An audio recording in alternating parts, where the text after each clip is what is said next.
আসসালামু আলাইকুম। আপনাদেরকে স্বাগত জানাচ্ছি সেন্ট মার্টিন ভ্রমণ পর্ব থেকে। আপনারা গত পর্বে দেখেছিলেন আমরা কীভাবে দাউদকান্দি থেকে সেন্ট মার্টিনে আসলাম, দুপুরের খাবার খেলাম। দুপুরের খাবার খেয়ে আমরা একটি রুম নিলাম। এখানে জেলা পরিষদ ডাক বাংলো ছিল, সেখানে থাকার জন্য আমরা রুম নিয়ে আমরা ব্যাগট্যাগ রেখে বের হয়ে যাই সেন্ট মার্টিন দ্বীপ ঘোরার জন্য। আমরা সবাই সাইকেল নিয়ে বের হয়ে যাই সেন্ট মার্টিন দ্বীপ ঘোরার জন্য। এখন আমরা যাচ্ছি ছেড়া দ্বীপের দিকে। যেতেই চোখে পড়লো এখানকার যে স্থানীয় লোকজন আছে তাদের কৃষিকাজ। এখানে হয়তো আগে ধানের জমিতে ধান চাষ করেছিল, এখন ধান কাটা শেষে তারা তরমুজ চাষ করেছে, এদিকে বাদাম চাষ করেছে, ওইদিকে এক বোন তার কৃষি জমিতে পানি দিচ্ছে। বাংলাদেশের যে কৃষিবিদরা আছে তারা বিভিন্ন পরীক্ষা নিরীক্ষা করে এখন যে লোনা পানিতেও চাষাবাদ করা যায় তা নিয়ে কিন্তু বেশ আগাচ্ছে। তাই এখন দেখা যাচ্ছে সেন্ট মার্টিনও কৃষিকাজ চলে এসেছে। আর দেখতে পাচ্ছেন এটি হচ্ছে সেন্ট মার্টিনের শেরাদ্বীপ যাওয়ার রাস্তা। আর রাস্তার পাশে একটি স্থানীয় লোকের বাড়ি আছে, যে বাড়িটি দেখতে অনেক সুন্দর। উপরে অনেক নারকেল গাছ, কিন্তু ঘরটি হচ্ছে অনেক নিচু। তারা ঘরটি নিচু করে করে এই কারণে, যেহেতু এদিকে প্রবল ঘূর্ণিঝড়, সাইক্লোন বা বিভিন্ন ঝড়ঝাপটা সামলে উঠতে পারে, এই কারণে তারা ঘরগুলো অনেক নিচু করে করে। আর দেখতে পাচ্ছেন আমরা 5 জন যাচ্ছি ঘুরতে এই সফরে। কালাম ভাই, মুন্না, ফজলু ভাই, মান্নান ভাই ও আমি। আমরা সবাই মিলে এই সফরটি করছি সেন্ট মার্টিন, কক্সবাজার, মহেশখালী। পরবর্তীতে আরও বাকি পর্বগুলো দেখতে পারবেন। এখন আমরা দেখতে দেখতে চলে এসেছি এই রাস্তা থেকে আরও সামনে আসতে দেখি রাস্তাটা নেমে গেছে একটু সমুদ্রের বিচের দিকে। এক পাশে সমুদ্র, আরেক পাশে বালুকাময় বিচ, তার পাশেই হচ্ছে সবুজ এই কেয়া পাতাগুলো দেখা যাচ্ছে। আর এখন দেখতে পাবেন একটি কেয়া ফল। আর এই গাছটি হচ্ছে লোনা পানিতে জন্মায়, তাই এদের কোনো সমস্যা হয় না। আর বালুতে এদের কোনো সমস্যা হয় না। এগুলো সেন্ট মার্টিন গেলে অনেক বেশি দেখা যায়। কিন্তু আমার খুব ভালো লাগছে এই জায়গাটি, তাই এখানে একটু বসলাম, কয়েকটা ছবি উঠালাম। দেখতে পাচ্ছেন অনেক সুন্দর সুন্দর গাছটি, জাপটালো, এবং কি এর যেই শিকড়গুলো আছে দেখতে অনেক সুন্দর। তো মানান ভাই বসে রেস্ট নিচ্ছে, আমিও এখানে রেস্ট নিচ্ছি।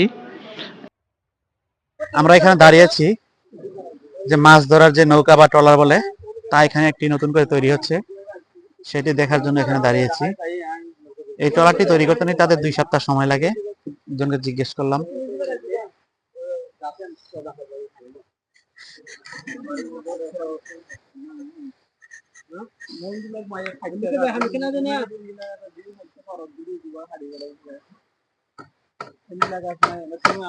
এই ট্রলারটি তৈরি করতে কেমন টাকা খরচ হয় কাকা?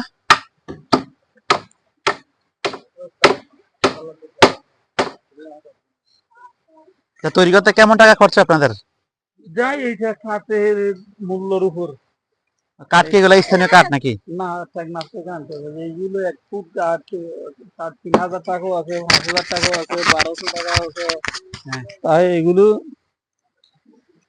কাঠের মূল্যর নির্ভর করে টাকা করে। আনুমানিক আইডিয়া কত টাকার মতো লাগতে পারে? ওইটা মানে ছোট বড় দিকে আইটেমের উপর খরচ। নৌকাটা কি হাতের উপর ডিপেন্ড করে, কয় হাত হবে নাকি এরকম? হাতের উপর বা ডিমান্ড দিয়ে করা হয়। হ্যাঁ, আচ্ছা। মনে করেন একটা এটা মাছ ধরা ট্রলার না? 20 ফিট বা 21 ফিট হইলে প্রায় 3 লক্ষ টাকা 2.5 লক্ষ টাকা মতো যাবে। আচ্ছা, 3 থেকে 2.5 লক্ষ টাকা। 2.5 লক্ষ টাকা যাবে। জি জি, ধন্যবাদ চাচা আপনাকে। হ্যাঁ, জি। আসসালামু আলাইকুম। দেখতে পাচ্ছেন একটি নৌকা তৈরি করা হচ্ছে, এটার অবয়ব এখন সৃষ্টি করেছে। এটা হচ্ছে নৌকার সামনে যে থাকে সামনের অংশ, আর এদিক দিয়ে ঘুরে এটা হচ্ছে পিছনের অংশ। আর নৌকাগুলো হবে, এই যে দেখতে পাচ্ছেন মাছ ধরার যে নৌকা, সমুদ্রে মাছ ধরে সম্পান বলে, ওই কোয়ালিটির নৌকা তৈরি হবে আর কি। এটা একটু সামনে আসতে দেখি আরটি নৌকা মোটামুটি রেডি, তাই নৌকা দিয়ে ভিডিও করলাম। আমরা কিন্তু ঘুরতে ঘুরতে সন্ধ্যা হয়ে যায়, সন্ধ্যার সময় বিচে আসি। বিচে আসতে নতুন একটি ফলের দেখা পাই, এটাকে নাকি কাঠবাদাম বলে। ভিতরে ছোট ছোট বাদাম, খেতে অনেক সুস্বাদু। এগুলা খেয়ে আমরা চলে আসি রাতের খাবারের জন্য এই যে বাজার, সেন্ট মার্টিন বাজারে। এখানে আসতে দেখতে পাচ্ছি মাছের বারবিকিউ, লবস্টার, বিভিন্ন সামুদ্রিক মাছ এখানে বারবিকিউ, ফ্রাই, এবং যেভাবে খুশি করে খেতে পারবেন। এটা হচ্ছে সেন্ট মার্টিন বাজার। সবাই যে যার ইচ্ছে মতো এবং কি সাধ্য মতো এখান থেকে কিনে খায়। বারবিকিউ খেতে অনেক মজা, আর শীতকাল মানে তো বারবিকিউ আরও বেশি মজা লাগে। আর এটি দেখতে পাচ্ছেন একটি বড় সুরমা মাছ, যেটি কেটে কেটে বিক্রি করা যাচ্ছে। আর আমরা এখান থেকে কিনলাম রূপচাঁদা খাওয়ার জন্য, আর কিনেছি হচ্ছে কাঁকড়া আমরা এগুলো দিয়েছি ফ্রাই করার জন্য। আর এই যে আমাদের কাঁকড়াগুলো এখানে কাটা হচ্ছে, কাটা শেষে আমাদেরকে ফ্রাই করে দিবে। তাই একটু এখানে এসে দেখলাম কিভাবে করে। অনেক সুন্দর দ্রুত হাতে কাজগুলো করে থাকেন ভাই, দেখতে পাচ্ছেন কত সুন্দর করে তাড়াহুড়া করে পরিষ্কার করে নিল। আর আমরা এখন সবাই বসে আছি খাবারের অপেক্ষায়। খাবার রেডি হবে, তারপরে আমরা সবাই খাবো। এই তো আমাদের খাবার রেডি হয়ে চলে আসলো। আমরা নিয়েছি কাঁকড়া ফ্রাই, রূপচাঁদা, আর নিয়েছি ডাল সবজি, আর পরোটার সাথে ছিল আমাদের রাতের খাবার। আর রাতের খাবার খেয়ে আমরা রুমে চলে যাই। ঘুম থেকে উঠেই সুন্দর একটি সকাল দেখতে পাই। শুভ সকাল সেন্ট মার্টিন। সেন্ট মার্টিনে আমাদের দ্বিতীয় দিন, শুরু করছি আমাদের দ্বিতীয় দিনের কার্যক্রম। এত সুন্দর বীজ দেখে আমার একটি গান মনে হয়ে গেল, তাশরিফ খানের গান, তাই এখন গানটি করছি। এই সাগর পারে আইসায় আমার মাতাল মাতাল লাগে, এই রূপ দেখিয়া মন পিঞ্জরায় সুখের পক্ষী ডাকে। পারতাম যদি থাইকা যাইতে এই সাগরের পারে, ঝিনুক মালা গাইথা কাটায় দিতাম জীবনটারে। আমার মন বসে না শহরে, ইট পাথরের নগরে, তাই তো আইলাম সাগরে, তাই তো আইলাম সাগরে।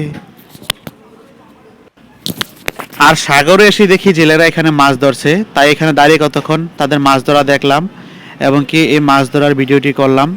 দেখতে পাচ্ছেন লোকেশনটি অনেক সুন্দর, চমৎকার একটি দৃশ্য সেন্ট মার্টিনের। দেখে আমরা এখন চলে আসছি সেন্ট মার্টিন বাজারে। এখানে এসে দেখলাম একটি হাই স্কুল আছে, এটি নয় কি সেন্ট মার্টিন বাজারের একমাত্র হাই স্কুল। আর এখন আমরা দুপুরের খাবার খাওয়ার জন্য চলে আসলাম হোটেলে। এখন আমরা নিয়েছি সুরমা ফ্রাই, তারপরে নিয়েছি কাইক্কা ফ্রাই, রূপচাঁদা ফ্রাই। এগুলো দুপুরের খাবার খেয়ে আমরা চলে যাব আজকে জাহাজে করে আবার কক্সবাজার। আর এখন আমরা সবাই খাওয়ার জন্য এখানে বসছি হোটেলে। এখন জাহাজে করে চলে যাচ্ছি কক্সবাজার। এই নীল জলরাশির মাঝখানে, সমুদ্রের মাঝখানে গাংচিলগুলা খুব সুন্দর করে ভেসে আসছে। জাহাজে যে দর্শনার্থী আছে তারা সবাই তাদেরকে খাবার দিচ্ছে। এই খাবার খাওয়ার জন্যই তারা অনেক সুন্দরভাবে জাহাজের সাথে সাথে উড়ে আসছে। দেখতে পাচ্ছেন অনেক সুন্দর এই পাখিগুলাকে। এইটা দেখতে দেখতে আমাদের বিকালটা কেটে গেল। ধন্যবাদ সবাইকে আমার এই ভিডিওটি দেখার জন্য। অবশ্যই ভিডিওটি ভালো লাগলে লাইক করবেন, কমেন্টস করবেন এবং কি আমার চ্যানেলটিকে সবাই শেয়ার করে দিবেন।